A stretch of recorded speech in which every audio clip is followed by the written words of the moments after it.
Hello and welcome to vlog number 10 of the Athenaeum Tabletop campaign. Woo!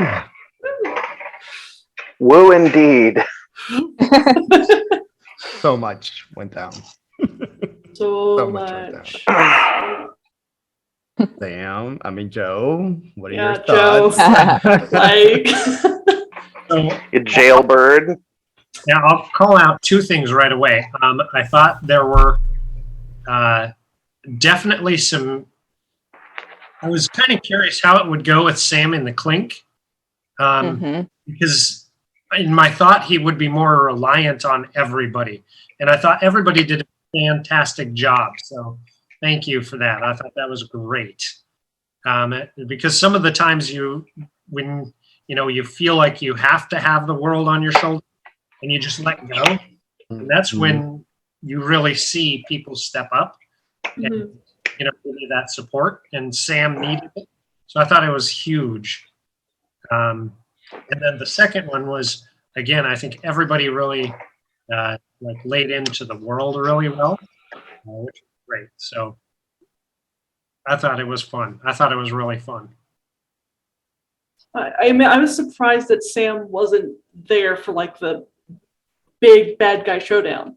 Yeah. That surprised me that Sam wasn't there for that.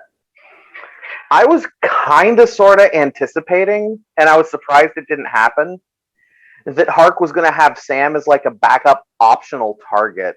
Yeah.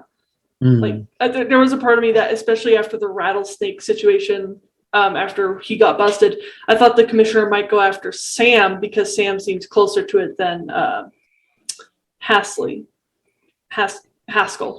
That was the name. Hatsfieldson. And also, I totally ship Sam and Haskell. Yeah. Right? Yeah. Sam Skull. Sam Skull. Sam Skull. Sam Skull. I live for that. Yeah. For Ham. So the whole thing. So what was happening behind the scenes is that Haskell. Okay, sorry, the commissioner. So the whole reason why he wanted to get Haskell involved is because he did believe that Haskell was the better of, quote unquote, better of the two detectives, just in terms, not only in terms of skill, but because he is more of the Boy Scout who plays by the rules, it would be way easier for him to manipulate Haskell if need be. They actually did know each other from the war together, so they have a history, but his wife and his kids come first. And so if he has to screw over Haskell in order to, protect his career and thus protect his family, he was going to do it. So things sort of went a little bit awry because he initially was going to try to bump off Joey first. But you all kind of interfered a little bit, and it allowed Detective Haskell to arrest Joey. Just a little bit. Just a little bit. So I'm sure all of you kind of picked up that the implication was Joey didn't actually commit suicide. Yeah. Right. The commissioner needed to figure out, well, snap. Now that he's in custody, what do we do now? I'm gonna have to figure out how to sweep that under the rug. And then because him and Haskell were so close, he expected Haskell, which he did, to keep him informed of how close he was to finding the killer. So it's more keep your friends close and keep your enemies closer, and they were kind of frenemies at that point. And so if Haskell wasn't close to figuring out who the killer was, if it was just going to remain unsolved, then he didn't have to worry about killing him. But the sort of irony is, by you helping Haskell solve the mystery, it immediately put him in danger. So now he did become a target. The other thing that I was toying with was I originally was going to have it so that Joey never showed up, because I originally was going to have the commissioner send Joey a fake message saying, oh, just kidding, we had to change the meetup. The meetup is actually over here. And I would kill off Joey at that meetup. But I kind of wanted to play along with the thing you all were setting up. And I was like, okay, they're clearly setting up something, so I'm just going to go along with it and not throw too much of a monkey wrench in it, and then it just played out the way that it played out, which I think was a perfectly fine way to play things out. Joey ended up dying anyway. Part of me actually was rooting for Joey to survive, because he's not, as criminals go, he's not terrible. Because like I said, even though he wanted Haskell to disappear, he specifically says, you don't have to kill him. Like, I just want him out of my hair. So if you want to do this in such a way where he doesn't die, whatever, it's fine. I kind of thought the same thing. I kind of hoped Joey had survived, because then he would have owed Sam a favor. Yeah. Yeah. That would have been so fun to see come back at a later date. Well, going into the session, what I guess I misinterpreted what you all were going to do, but from last session, I thought what was going to happen was you all were going to form an actual, genuine alliance with Joey, warn him that he was the next victim, and then work together with him to get the commissioner, because that would have been the route that I think where they would have all lived. Joey wouldn't have had to die. They were all lived. But you decided, no, we're just going to bust Joey and screw him over. And that was perfectly legitimate, too. You could have done that as well. I just didn't expect that to be the thing. Frankie was definitely following Sam's lead. Yeah. I think that's what kind of kicked it. Yeah. Same with Lonick. I was struggling real hard, both as a player and a character, to decipher what Sam was trying to tell him what to do. Yeah. And I'm just like, okay, I'm headless chicken mode. Let's go. Sometimes talking with Sam is like talking to the Riddler. Yeah. Yeah. Oh, Yeah. You have to like stop and like, okay, Yep. what does this mean? What does this mean? Question for you guys. Did the rest of you see the pattern in the methods of execution? A little, A yeah. little bit. Yeah. Death, That's buried alive. Yeah, very alive. Famine, Mhm. burned in a cornfield. Yep. Mhm. Then pestilence, Injection. stabbed with a needle. Injection. Mhm. Mhm. And then War, shot with a Shot. Shot with gun. a gun. Yeah. Shot with a gun. Yeah, I Yep, love that it. was it. Yeah, that was the whole thing. clever. It was Yep. clever. I loved the scene at the end between Sam and Susie. Mhm. I really Yeah. liked that scene. That was really like That was really sweet. Mhm. Especially He him set trying up to Eddie and Yes, set Eddie Susie. Yeah, Sam the you set that matchmaker. up. I know. Cupid. Matchmaker. That was so cute. Yeah, I the whole Susie and Eddie thing just kind of happened on the fly. I didn't plan that ahead of time. It just kind of That was naturally, organically happened. And I want to again give major kudos to Shay, because he was the one who really like came up with the vast majority of this storyline. And the way that we prepared this, we set it up so that many characters could have been the killer. And my plan was, because when I did the session 0, I didn't really know who really was going to be the killer. At the time we thought it could have been Joey, it could have also been Belinda, and then it could have also been the commissioner.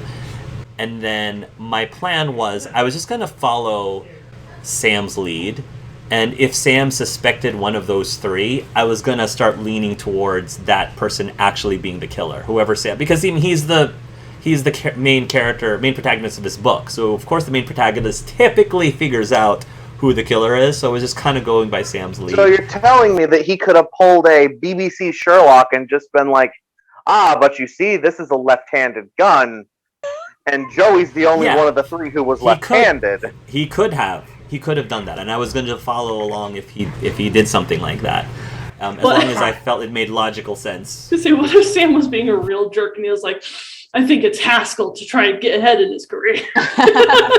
Yeah, it could. Well, as the sessions progressed, like as last session and the session before that progressed, I started seeing other characters that could easily be suspects too. Like Detective Haskell could have been a suspect. Eddie Sullivan, like you all were like, yeah, Eddie's probably part of it, Eddie's and I was in like, it. yeah, I can see that. We really And I did actually suspect I was purposely leaning in on throwing suspicion on everybody, making several Sus. people sus.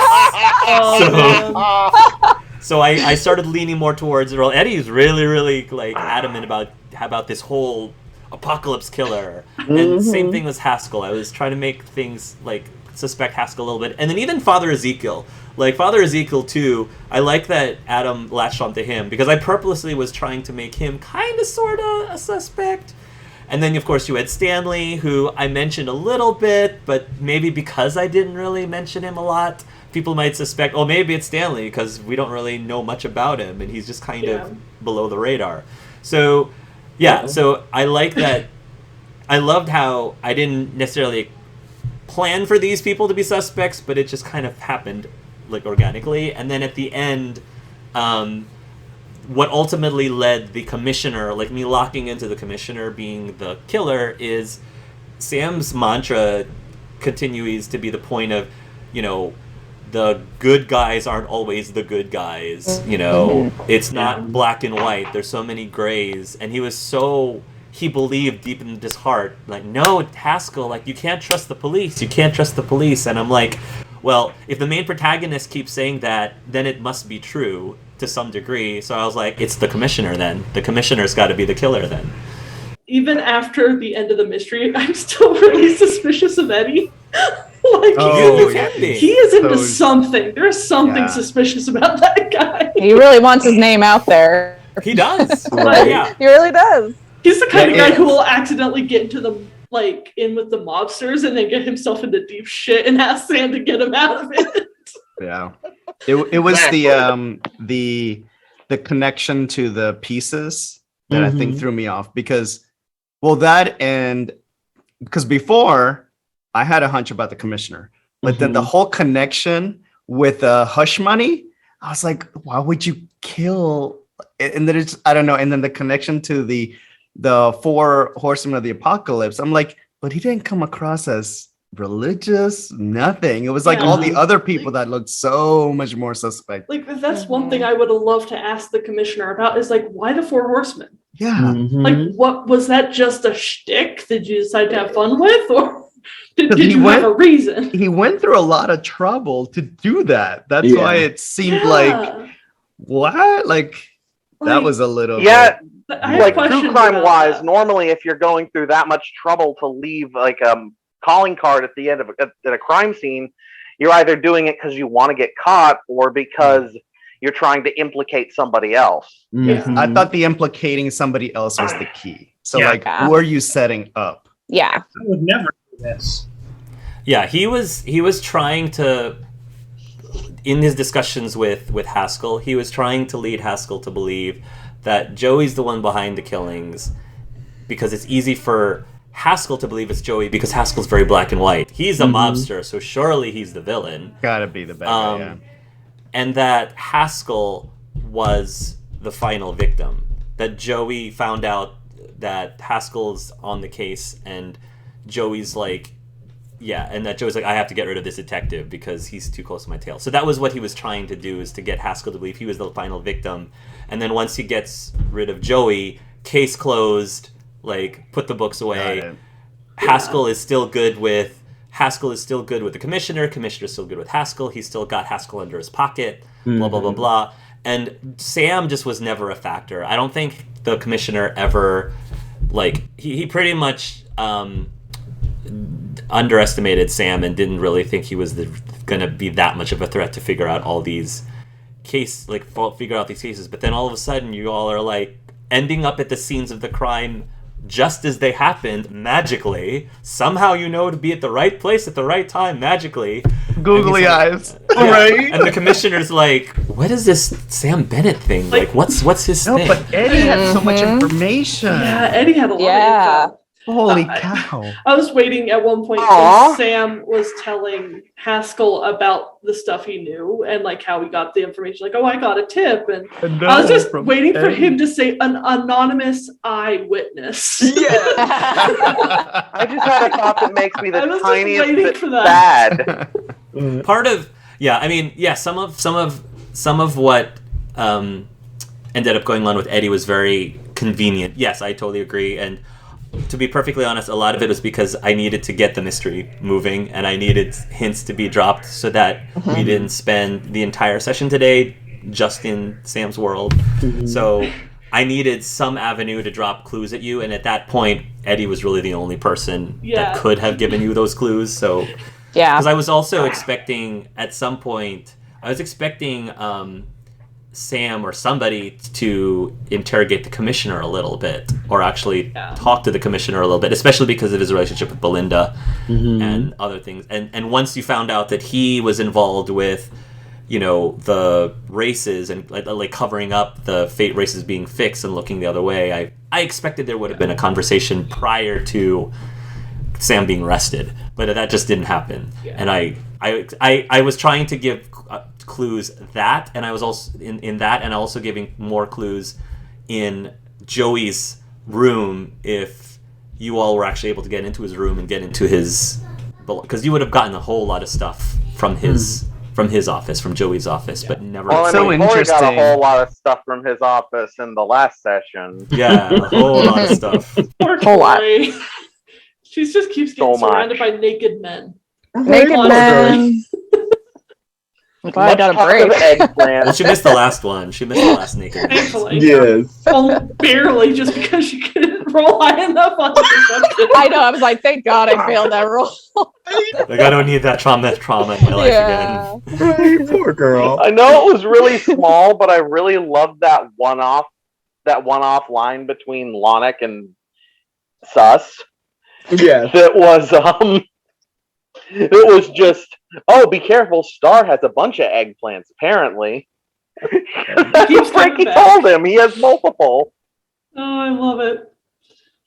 So that's why your friend is an eggplant, because I needed a purple food. And there aren't very many like purple foods. It could have been a bunch of grapes, but I was like, a bunch of grapes isn't as interesting as an eggplant. So I was like, I gotta go with the eggplant. Between an eggplant and grapes, I gotta go with the eggplant. I thought Fickle talking with Frankie, or I suppose Black Powder talking with Frankie. I Yeah. thought that was super, super, not just really good and interesting, but like very enlightening into Black Powder. Yeah. It was very revealing. It was good stuff. I thought it was It was really Beautiful. I knew good, I had really to good have. conversation between the two of them. I knew I had to have that talk with Frankie before we went to Black Powder's World, so I had to get it in today because I didn't know if we were going to go in today or next time. Gotcha. I That kind of was feel that all the amazing. time because I'm in catch-up mode. I'm like, I have to be faster than I normally would because if I'm not, then I'm going to miss opportunities. Yeah. Mhm. No, I admittedly had to take like 3 minutes to stop bawling my eyes out after that talk. No, it was It was good. It was, so really good. really good. Yeah, and it's like, so for Frankie, it's really interesting though, because he sees both Sam and Black Powder as like the dads of the group. Mhm. And so to see like one of your parents be totally vulnerable and crying, you're almost like frozen in place. Like, what do I do It's like when The moment when you're a child and you realize, oh wait, my parent's a human. it's a human too? And Frankie is just like, it'll be all right, Dad. It's like, we'll be fine, Dad. Yeah. Aw. I can't help it, So especially good. after Black Powder saying that Frankie and Tori are like his kids. Right. And then, So sweet. and then Lonick brings up, well, isn't Victor like Frankie's dad? And it's like, oh God, consider Frankie had a crush on Black Powder in his role That's too. one of Like, the maybe things- Frankie has some daddy issues. Maybe. That's one true. of the Daddy things issues. that's really hard to get Maybe. across with Lonick is that he's the opposite of an absent-minded professor. He's very aware, but whenever it comes to him coming up with genuine original ideas, he is not smart. Yeah, like that. I couldn't But help he's think it was really hilarious. aware. But no, it was crazy. I think the moral of this story is that we need to do more sessions that are roleplay focused. Yeah, I feel like a lot of Mhm. conversations happened the that have been needing to It was happen. great. The mystery was great, but I really loved the role playing, the RP stuff afterwards. Agreed. Like you missed part of it, Hurt, because you had to step away to go do some stuff. But we started immediately, and it never stopped for a second. Good. Yeah. Good. There's a lot in Oh there. yeah, Good. pretty much once BP and I think it was still Black Powder and was it Black Powder and Frankie or Black Powder and Star in the beginning? I started Powder with and Black Star. Powder and Star, but then everybody came in. I know we all and then just everybody just kind of huddled. congealed. Yeah. It was in the kitchen, so it's an open space. Yeah, the star and Frankie conversation was really good too, because that was, you know, it was almost like Star being a big brother to Frankie. I did feel it'll be a little right. bit guilty getting in on that, but at the same time, I was like, it's what Lonic would do. Yeah. You need to make up for lost time. So Yeah. you need Yeah. to add yourself to those scenes as needed. Then that's fine. Yeah, Yeah. when possible. No, like there were so many good ones because there was the Star and Frankie conversation, the Tori and Sam conversation. Yes. That yes. That That was really another good. one that got me like emotionally going. Like, Me too. Yeah. Yeah, I needed to have that talk. with Again, like Sam. another daddy talk. Like another dad talk. Yeah, I know, it was like another dad talk. And Another then- dad talk. It needed to happen before getting into Black Powder's world because Yeah. after Black Powder told the group like, yeah, you might have to kill someone out of necessity. I was like, Sam, I don't know if I can do that. And he's the only other person in the group that I felt has his reservations about Black Powder still, and that he would understand where Tori's coming from. So Mhm. Yeah. And Yeah. I actually really loved the conversation between Star and Lonic. Yeah. Oh yeah, that was fun. That was That fun. was a really, really like adorable conversation. And emotional. I really liked it. So cute. emotional talk. Yay! I Yeah.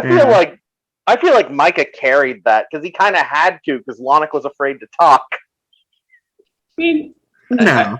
I've done it a lot, but Emily and Micah, new role players, you guys just kick ass. Yeah, no, you're The sharks. The Naturals. sharks. They've been doing it for years and we just The don't know sharks. about it. Too Yeah. good. Like, It's my first time. Each I one don't of them know. is Never able to done this. find Never done it. really Gentle good with me. makeup. Pretty gentle with me. It's my first time. Be This is my gentle first with the time rolling newbie. I on got all killed. sixes. And all of a sudden, he's like, "Say my name, Lonic."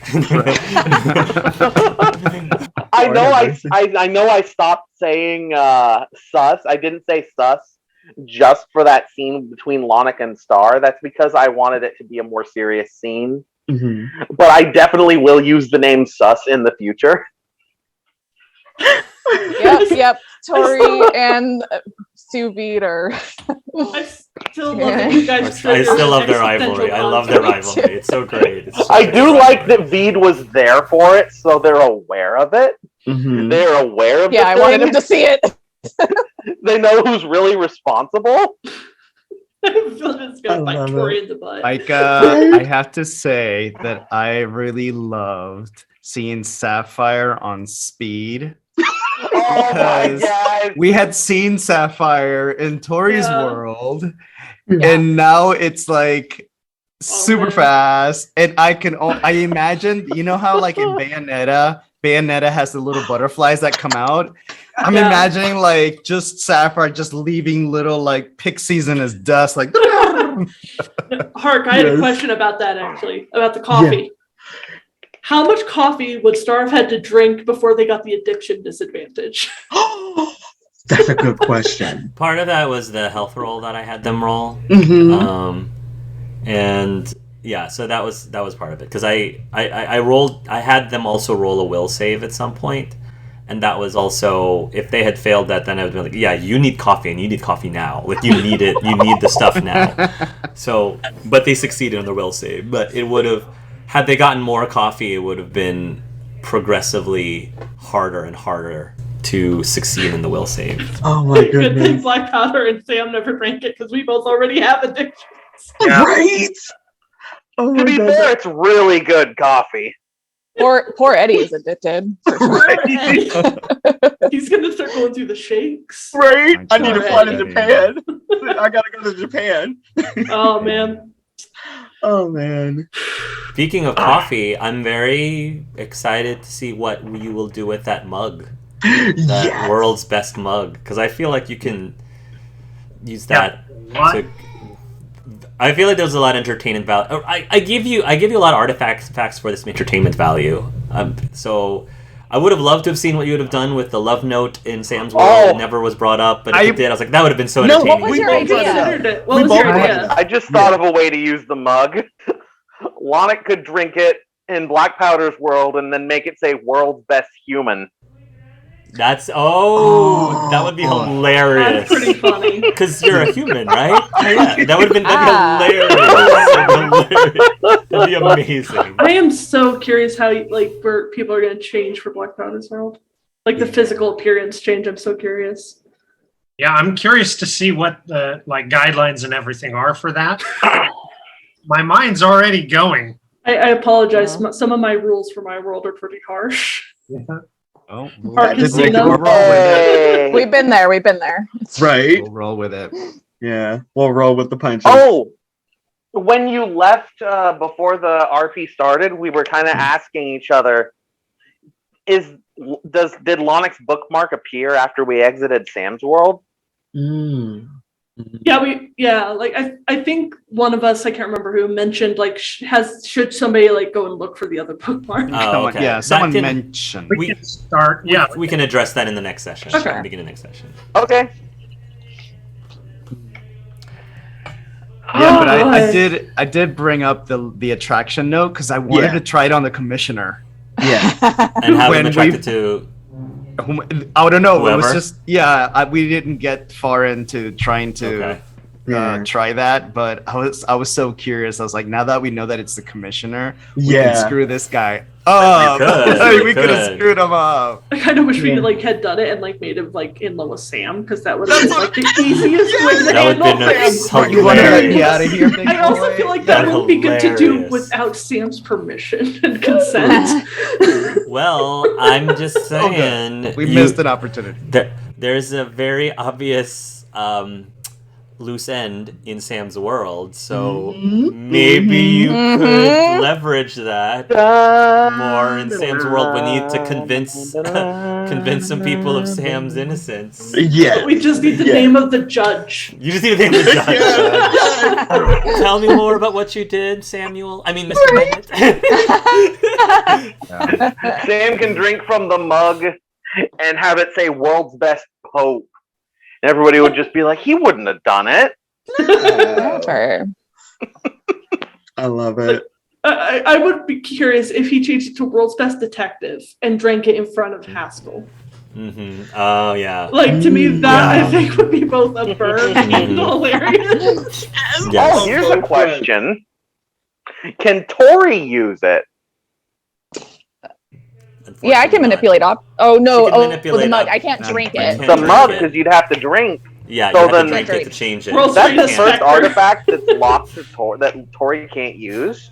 Yeah. Yeah, that's just one of the disadvantages for being a ghost. She can Yeah. go through walls and she can It- possess objects, but she can't. Disappear and fly, and it's much And more After unique than the other last guy. session, I talked to Hark about limiting her abilities some more because they're a lot. They can be a little OP, but I think having her not be able to benefit from those kind of objects would be balanced. Yes. I also think at least until eventually Black Powder does learn how to read it, he wouldn't be able to use it either, because you have to consciously change the word. Yeah. Yeah. So I don't think Black Powder would use it effectively, at least. It would probably come out misspelled. world's best beef. Roast beef. Would that be Frankie? World's best beef. Wow. Oh, wow. Frankie just brings Frankie. it with him to every other world as we revisit them. World's best nudist. Right. Oh, Lord have mercy. He doesn't mean to be naked all the Right, time. I'm like, that doesn't mean Why to did be you get naked. Sure. Sure. very confused? It just happens. No, Doesn't mean it. I have the idea of just somebody, as a joke, making Frankie drink it in front of Victor. It says "World's Best Boyfriend." Aw. It wouldn't affect him because he already thinks that. He already thinks He that. already Yeah. thinks that. He wouldn't Henry affect would be pissed. Henry would be pissed. That part. No, but I feel like Henry's gotten over stuff. Yeah, I feel think like he's mature. Henry has. he's grown up. Maybe, yes. Maybe. I might be a- still want to see what he's going to react to Tori's. That's I want to know that stuff because there's Oh no! Yeah. Mhm. Mm. We'll get there, I'm sure. I like that. We'll get there, I'm sure. Oh boy! Oh, I'm so nervous for next time. I know. I'm excited. I'm excited Me too. I'm excited. I'm I have a fun idea if I I'm can pull both. it off. I'm both. Uh huh. Micah. Oh, I was saying I have a fun idea if we could, when we go to Black Powder's world. I was just saying, I'm excited Oh, about I thought it. you wanted to talk about it. You were like, I have a fun idea if I can have the stage. I'm still formulated in my head, and if we role play and it happens, yes. If not, oh well. But I can't wait to go to Black Powder's world and meet the what was it, the cat? What was the name of the Catkin. Yes, Catkin. I can't wait. I can't wait to meet Catkin. That's gonna be fun. I got to do the scene that I that I had told Emily about. Yeah. That was weird. It was so weird. The whole time I'm like, what am I going to call him that's not Pokemon? And I'm like, Tokemon. Some people use them to get high. Other people use them for battles. I study them as a professor. I still think you need to find some way to get a Brandon cameo for that part. Yeah. Just even if it's just him like, wait a minute. Something small because it's Brandon. We can talk. We can talk to him about that and see. That would be funny. Oh no! I love Brandon so much. I was gonna say we need to have a Sam from Dragon Age cameo for the lawnmower prune juice scene. That needs to be a thing too for the prune juice stuff. What? Everything that's going on makes me so excited for like your endgame campaign. Yes, because of how crazy everything is. It'll get very crazy, I'm sure. But speaking also of looking ahead and the loose ends, so I can't help but feel like when you're back in Sam's world again, it's going to be you might need to like get some pointers from Tommy, Mr. Lawyer, because I think Sam's going to need one, unless you enchant the judge. And maybe he doesn't need one as much. Maybe when we go back, Lonicle's shaped into Phoenix Wright. There we go. That's right. Phoenix Point. He still has all the same powers and the same level of intelligence. It's just now that he has a coffee cup that delivers his coffee. I love it. Oh man, I love it. Yeah. Today's session was a lot of fun. Today's I just session gotta say was to real everybody, fun. Yeah, to all of you, even though you say I do well, I still see I have a lot to learn. I have a lot to learn, and you guys are just freaking fantastic. And that concludes you too, Emily. So you can't escape the boat. Sorry. And I have a lot to learn too, Mike. Well, I mean, you. I've been doing this for years, and I still know I have a ton to learn. Hark still has a bit to learn, I'm sure. Yeah, we None of never us are stop 100%. learning. Yeah. Never stop learning because it always changes. It's like the turtle hermit lesson. There's always a stronger fighter. Never stop growing. agreed. I can't I wish I could, but I can't cry on demand, which I think is hard for most people. And I know that Roma, oh my gosh, that girl, she can tear up like on the spot if you need her to. I was like, how do you do that? I can't do that. But she just, and that was again her first actual like role playing campaign, and she, like the fact that she could just on a dime be like, Dr. Pearl, and oh gosh, how do you do that? Yeah, I'm with you there. Like I can look real sad. I can get angry real fast, but actual genuine tears, I've never pulled that off. Yeah. Yeah, I don't actually recommend it because it's kind of exhausting. But it was brilliant. Mm-hmm. So you wouldn't recommend crying on demand, Thistle, after this session. Do as I say, not as I do. Yes. The way I do time it to is wind down. literally the way I do it is literally just thinking, what if I was having this conversation with somebody I love? Yeah. Because like there's definitely that feeling of I used to be a really bad person. I don't want to go back to that. Right. Because I know I'll disappoint you again. And just thinking about that already is getting me all teary-eyed again. Yeah. Gotcha. Because it's like if you make it personal, you start crying. Without the two of them talking to each other, we learned that Black Powder and Lonic both have something in common, and that neither one of them really wants to return to their world. Yep. For very different reasons. Or similar. Like I wrote something down that's a confessional, but I also wonder if it might be something I say to the group instead next session. Mm-hmm. but I'm not sure which. I might send it to Hark and ask his opinion on it.